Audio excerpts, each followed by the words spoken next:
네, 오늘 수요일 하나님께서 저와 여러분에게 주시는 말씀을 함께 보겠습니다. 예수께서 성전에서 사람들을 가르치며 복음을 전하고 계실 때에 대제사장들과 율법학자들이 장로들과 함께 예수께 다가와 말했습니다. 당신이 무슨 권세로 이런 일을 하는 것인지 말해보시오. 누가 이런 권세를 주었소? 예수께서 대답하셨습니다. 나도 한 가지 물어보겠으니 내게 말하라.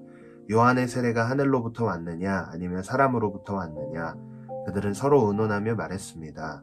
만약 우리가 하늘로부터 왔다고 하면 예수가 그러면 왜 그를 믿지 않았느냐고 할 것이고, 사람으로부터 왔다고 하면 요한을 예언자라고 믿는 모든 백성들이 우리에게 돌을 던질 것이다. 그래서 그들은 대답했습니다. 어디로부터 왔는지 우리는 모르겠소. 예수께서 대답하셨습니다. 그렇다면 나도 무슨 권세로 이런 일을 하는지 너희에게 말하지 않겠다. 네, 묵상하기를 보겠습니다. 당시 성전을 감독하던 유대 종교 지도자들은 성전 안에서 장사하는 사람들을 내쫓고 그곳에서 말씀을 가르치시는 예수님이 무척 못마땅했습니다. 그동안 자기들이 백성에게 율법을 가르치는 선생이자 거룩의 상징으로 여겨졌는데 갑자기 정체 모를 예수에게로 사람들의 시선이 쏠리고 있기 때문입니다. 그래서 어떻게든 예수님을 함정에 빠뜨리려고 대답하기 어려운 질문을 던지지만 그마저도 오히려 예수님의 존재를 인정하는 꼴이 되고 맙니다.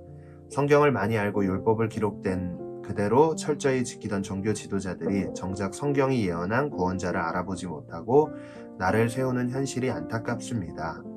이처럼 아무리 진리의 말씀이 선포되고 구속의 역사 한가운데에 있어도 받아들이지 않으면 아무런 소용이 없습니다. 네, 여러분, 마음 문을 연다는 게요, 정말 중요합니다. 왜냐면 전도사님이 이제 음악을 하잖아요. 근데 이제 음악을 하다 보면은 작업을 하는데 하기 싫을 때가 있습니다. 그게 뭐냐면 마음 문이 닫혀진 상태로 내가 꼭 이런 곡을 꼭 작업을 해야 되나?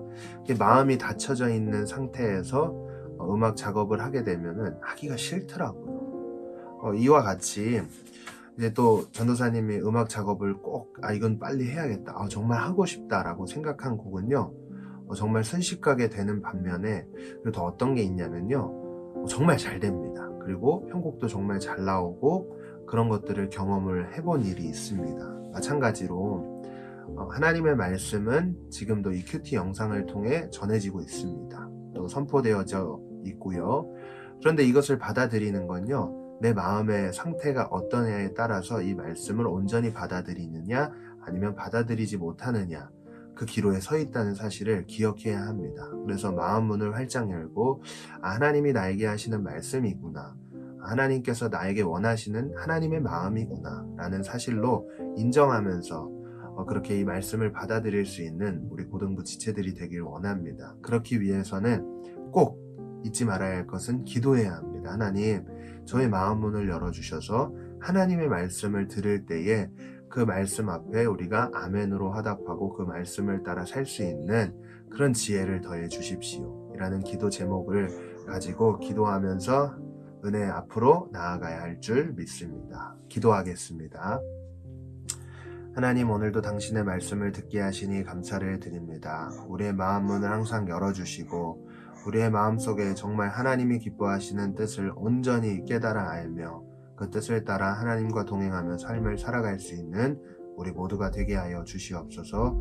코로나와 오미크론으로부터 보호하시고 하나님의 인도하심 속에 온전히 이 삶을 살아내게 하여 주옵소서. 감사드리며 예수님 이름으로 기도했습니다. 아멘.